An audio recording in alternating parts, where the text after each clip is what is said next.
Equal म्हणजे किती किती नंबर मध्ये म्हणजे 30 असणार का 90 असणार? अँगल किती असणार? इच अँगल 60 बरोबर आहे.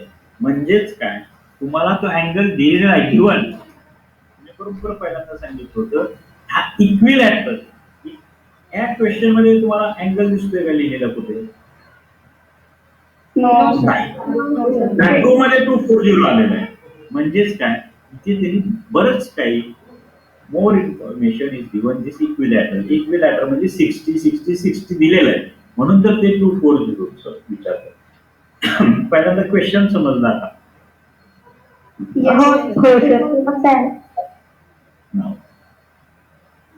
Angle QRS equilateral triangle given आहे, बरोबर आहे?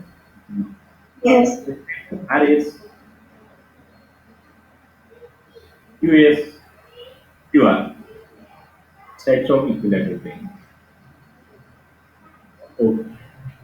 आता हे काय म्हणतात, arcs of the same circle are equal if the related chords are congruent.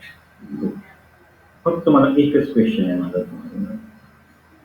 QS he chord आहे? QR ही chord आहे? RS ही chord आहे? ओके. हा तिन्ही chord कॉन्ग्रुएंट आहेत?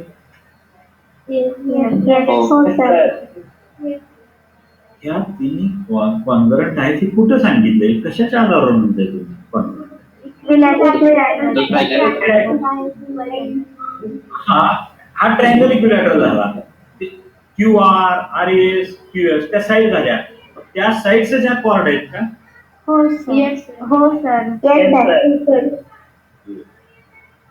म्हणजे कॉर्ड जर ही असतील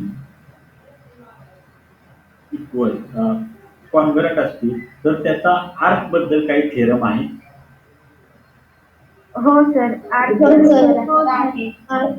त्याच्या करस्पॉन्डिंग आत्ताच पाहिलं होतं आपण. जर कॉर्ड जरी असतील कॉन्ग्रुएंट असतील, आता QS ही कॉर्ड घेतली तर आर्क कोणती आहे त्याच्यात? QS साठी QS कॉर्ड साठी कॉन्ग्रुएंट RQS. RS साठी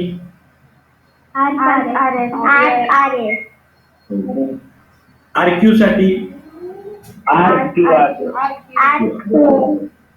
त्या पण कॉन्ग्रुएंट असणार?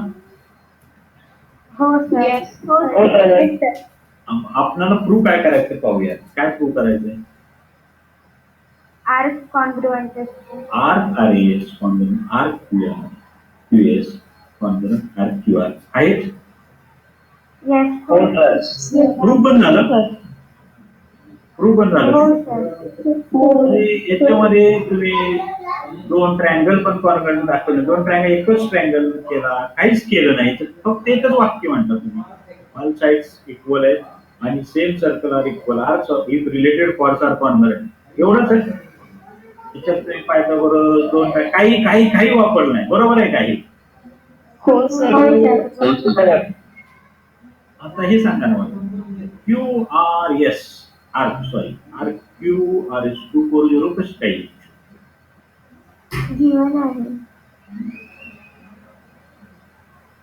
तर ते प्रूव्ह करायचे आपल्याला. आपल्याला प्रूव्ह करून दाखवायचंय.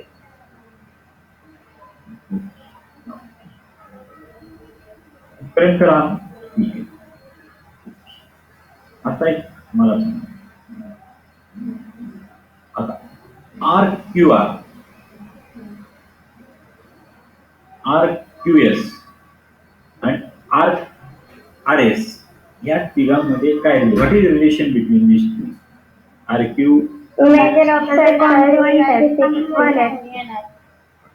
इक्वल आहे. हे आत्ताच तुम्ही प्रूव्ह केलं. RRS RQS QR हे तिन्ही आर्क मेजर इक्वल आहेत. समजा suppose I say major of arc QR is X. Suppose maths सपोजला फार महत्व. QR X आहे. Major of R QR X मान्य. येस. QS किती? एक्सच असणार आहे. RS किती? मेजर ऑफ RS किती? X. Yes. X X X बरोबर आहे. येस. आता मी इथून सुरू करतो. R major RQ plus major QS plus major SR याची टोटल समेशन किती?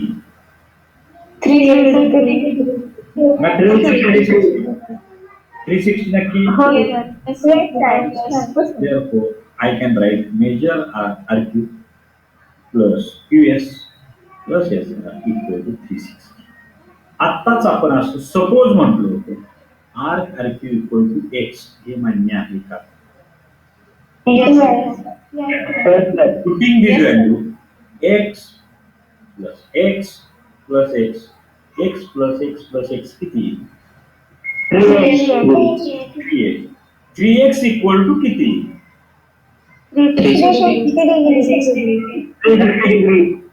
3x equal to 360. Therefore, x equal to किती? Okay. 360 divided by 3. How answer will be? X equal to answer will be 120 degree. 120. Therefore, you are saying equals.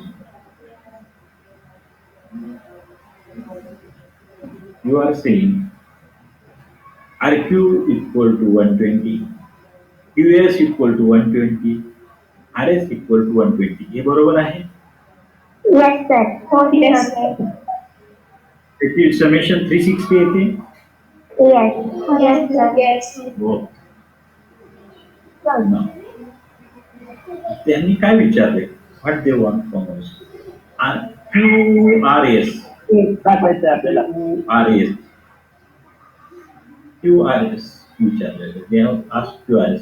आपण QR calculate केला, RS calculate केला, QS calculate केला. QRS कसा calculate करावा?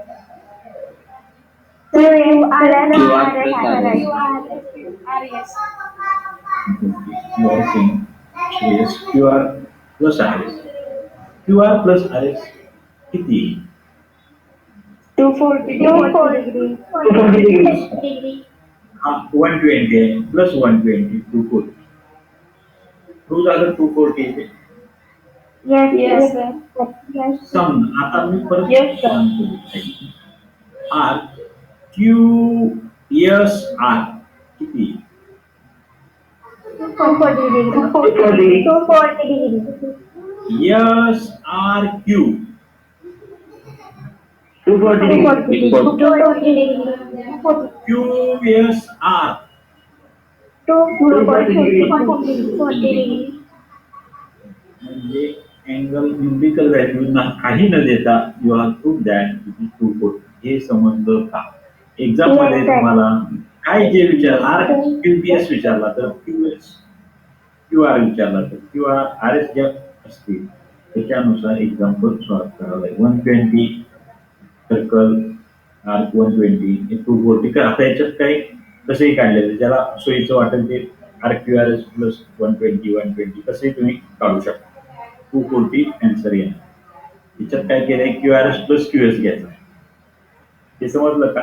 Direct QRS काही जण तुकड्यात Yes, 3 sir. काही 2 Yes, करतील. sir. तुम्हाला जसं सोपं वाटेल तसं तुम्ही करू. आता याच्यामध्ये कोणाला काही अडचण आहे का? No, sir.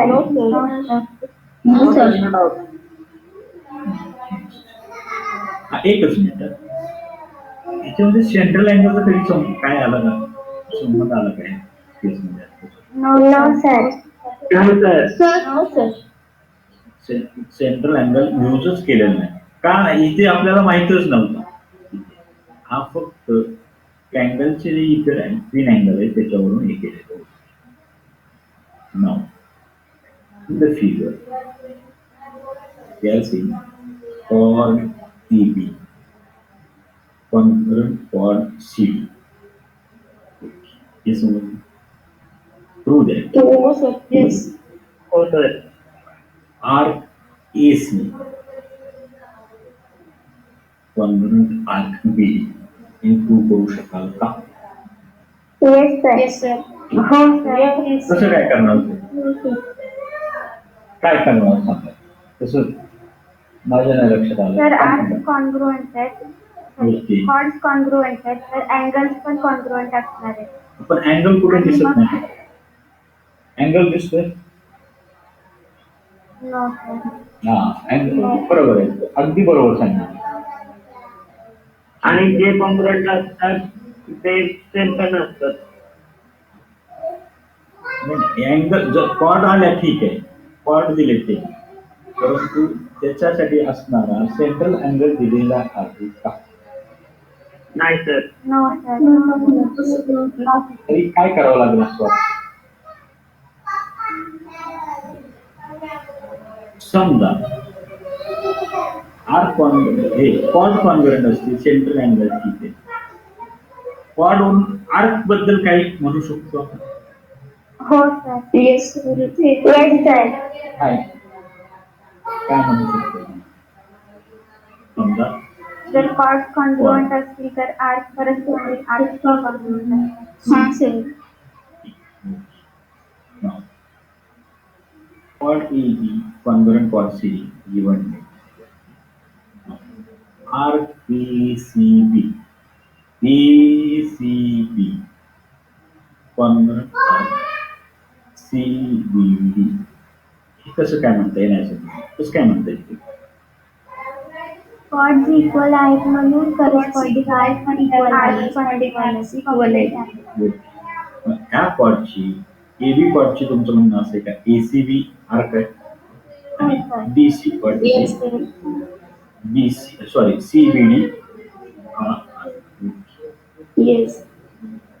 कमी असेल major ACB equal to CBD बरोबर आहे येस सर. होय, sir. हो सर. एसीबी म्हणजेच काय A C B equal to major arc AC plus BC हे तुम्हाला मान्य आहे दिसतंय नाही yes sir. AC plus BC आता मी सीबीडी सीबीडी बद्दल काय म्हणू सांगा CB plus BD. RCB plus equal to RCB.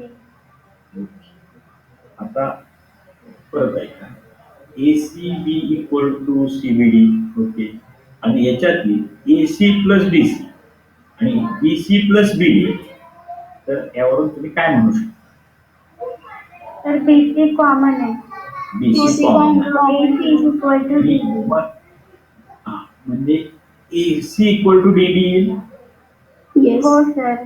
परत आता समजा हे टोटल आहे ना एसी प्लस बीसी कॉमन आहे डीबी प्लस बीसी कॉमन आहे याच्यामध्ये आणि हे डीबीसी इक्वल टू एसीबी असेल तर एसी इक्वल टू डीबी येईल का हो सर. हो हो, sir. नक्की येस. एसीबी जर एसीबी आणि सीबीडी सेम आहे कॉन्ग्रंट आहे म्हणून इक्वल येईल तर सीबी सेम आहे दोन्हीकडे कॉमन आहे राहिला फरक कोणता एसी आणि डीबी एसी आणि डीबी कॉन्ग्रंटच असणारला पाहिजे नाव हेच मग ACB equal to AC plus BC and BC equal to BC plus BD from 1 to 3 आपल्याला हे मिळेल mark major arc AC plus major arc BC equal to CB म्हणजे बीसी प्लस बीडी हे दोन्हीकडे कॉमन आहे therefore major arc AC equal to major arc BD हे समजलं का येस सर. आहे का तर हे इक्वलच आहे हे इक्वल आहे आणि हे त्यात कॉमन आहे म्हणजे राहिलेले जे तुकडे टी इक्वल टू एसी. आता आपल्याला प्रूव्ह काय करायचं? AC आपका arc AC arc AC is congruent to RQC हा BD आर्कला कॉन्ग्रुएंट आहे की नाही ते प्रूव्ह करायचं. ते झालं. हो हो. सर. आता याच्यामध्ये आपण याचा आधार घेतला का? सेंट्रल अँगल का कुठे संबंध आला? No sir. फक्त तीन गोष्टी, एक सेंट्रल अँगल येईल, आर्क येते, कॉर्ड येईल, corresponding chord, corresponding angle, corresponding arc, याच्यावरतीच कोणत्या ना कोणत्या इक्वेशन मध्ये तुम्हाला सॅटिस्फाय इक्वेशन आन्सर मिळेल. यात काही शंका आहे का? No sir. No sir. Just see figure. Inscribed angle बोलतो. C is the center of circle. AEB is inscribed angle. Angle inscribed in arc ADB. हा inscribed angle आणि दुसरी कन्सेप्ट आहे इंटरसेप्टेड आर्क. इंटरसेप्टेड आर्क म्हणजे AC या केसमध्ये BC, यामध्ये AC. Arc आणि अँगल हा सेंट्रल नाही आहे, आता लक्षात घ्या, सेंट्रल नाही. हा इन्स्क्राइब्ड अँगल म्हणजे ADB, समजला का? हो सर. हो सर. हा इन्स्क्राइब्ड मध्ये झालाय तर आर्क ADB मध्ये, आणि आर्क कोणती? AB. बाकी आर्क मध्ये काही फरक नाही. असं म्हणतात only one arc intercepted by angle. ही figure two arc are intercepted by angle. या दोघांमध्ये काही तुम्हाला फरक दिसतोय? हो सर. हो सर. हे म्हटले एक only one arc and two arc, हे म्हटले ते डिस्क्रिप्शन बरोबर आहे. आता हा इन्स्क्राइब्ड अँगल ABC, त्याचे आर्क कोणते? Intercepted arc AC. याचे आहे BC, याचे आहे AC. वनच आहे. आता याच्यामध्ये असं का म्हणतात? आता हा अँगल जो आहे इन्स्क्राइब्ड, तो कसे बाहेर गेलेला आहे, सर्कलच्या का बाहेर आहे? आता याच्यामध्ये दोन येतील, AC, आणि याला नाव नाही दिलं, हा पण छोटा तुकडा दिसतोय, हो सर.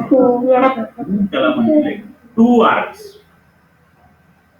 नाव CA आणि हा तुकडा, हा इथे नाव राहिलं C, suppose X, CX, two arcs intercepted. हा AC आणि हा रिमेनिंग AC, त्या दोन तुकड्यामध्ये. हे समजलं का? फिगर थर्ड फिगर बघा, ते किती ह्याच्यामध्ये इंटरसेप्टेड झालं का?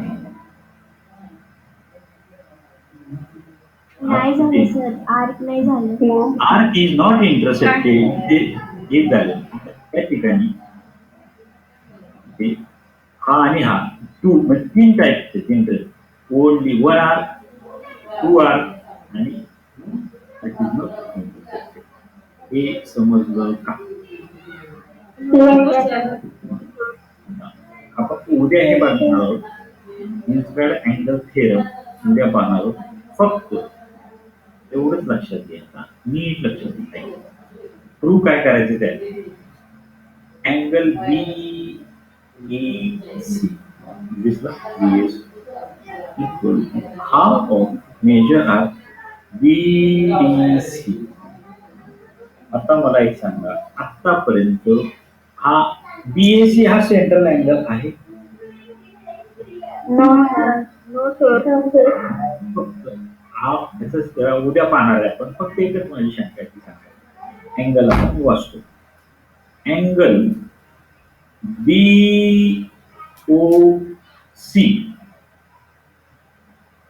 अँगल BOC हा आणि बीडीसीचं हे काय आर्क मध्ये काय संबंध असेल? What is equation between? Equal असते equal okay, very good, equal असते. याच्याऐवजी आता मी काय म्हणतो, जर माझा अँगल बीएसी असेल तर तो हाफ येतो, half of the major arc B. हाच मेन डिफरन्स आहे. बस मी आता एवढंच लक्षात ठेवा. उद्या प्रूफ करणार आहोत की BOC equal to major arc BDC and BAC equal to half of the major arc BDC. हे दोनच फॉर्म्युले लक्षात घ्या.